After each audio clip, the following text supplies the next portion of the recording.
Today is May 30th of 2023, and I thought I'd show you the next little interesting dilemma I've got, and that's this forward planking up here on the bottom. And as the boat kind of curves, goes from wider to flatter. That means these boards have to have a little twist put into them. And 2x6s, particularly this short, don't like to have a twist put into them. So this is another situation where maybe this is where George was talking about the triangular pieces of wood. I don't know. But anyway, what happens here is, and you can see what's going on here, as you get a piece in here, this piece isn't laying flat up against the chine here. I tried pulling it in. I got 3 screws here. I tried pulling it in, twisting it a little bit. This one here, it went in fairly well, but it's up a little bit too. But this one here is quite bad. It's probably a good ½ an inch there.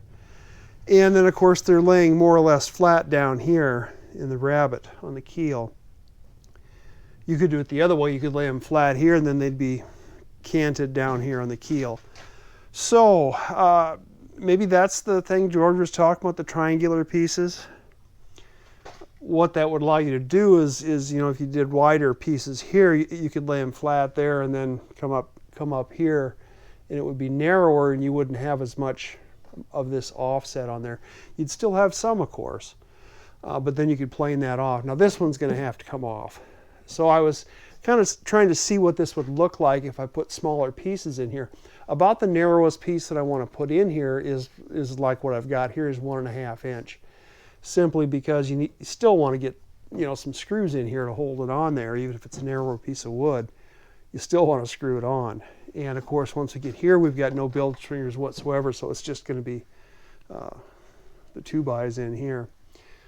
The other option would be to go to thinner material that would bend a little bit better. And I don't know how thin I'd have to go. Of course, you could go a little bit narrower piece too, maybe like a 1x4 in here, and you could get a little bit more twist on that, or even 3 pieces of ½ inch and glue them in.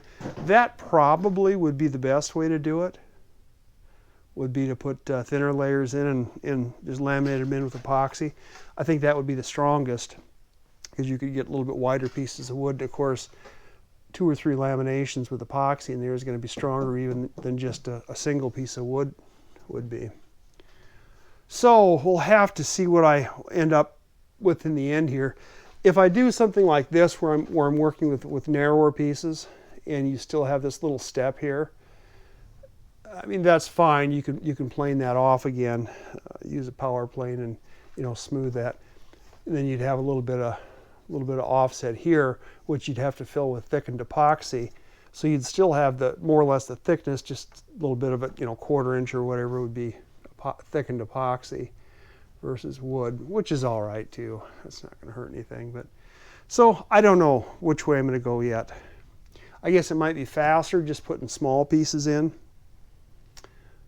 But I don't know as I really need to go triangular. I don't know as there's any real advantage to going triangular pieces here, since I got it squared up anyway. If I went with triangular pieces, I'd have to go wide to narrow, and then wide to narrow the opposite direction, to keep them consistent, or more or less consistent, so I didn't start getting real wonky, So I don't know what I'm going to do yet. I think tomorrow maybe I will try putting some thinner material in here and just see. I'm going to take a couple of these out, or these 2 aren't even in there, just sitting there. But I think I'm going to take this one out regardless, and either put smaller ones in or some thinner stuff and see if it'll bend in just a little bit better.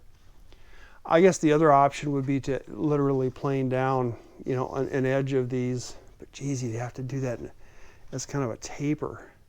Of course, it wouldn't be too bad. You've only got one of these here. I suppose you could get by just doing it up to here and then leaving the wood, tapering one side up there a little bit. That would probably work. I don't know how consistent you'd be able to keep it though.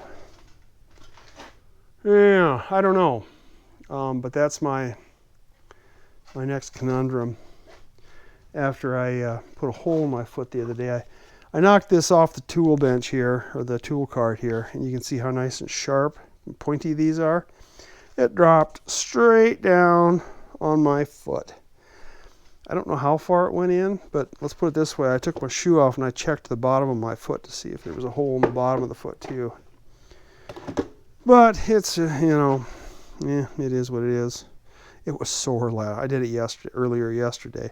It was sore last night. Now today it's not bad, but so yeah, be careful with these. They're very, very sharp, and if you drop them on your foot, they'll certainly put a hole in your foot. But anyway, that's where I am right now. I haven't really done anything else to speak of, I don't think. But you know, I'll let you know what I decide on this when I get something figured out for sure.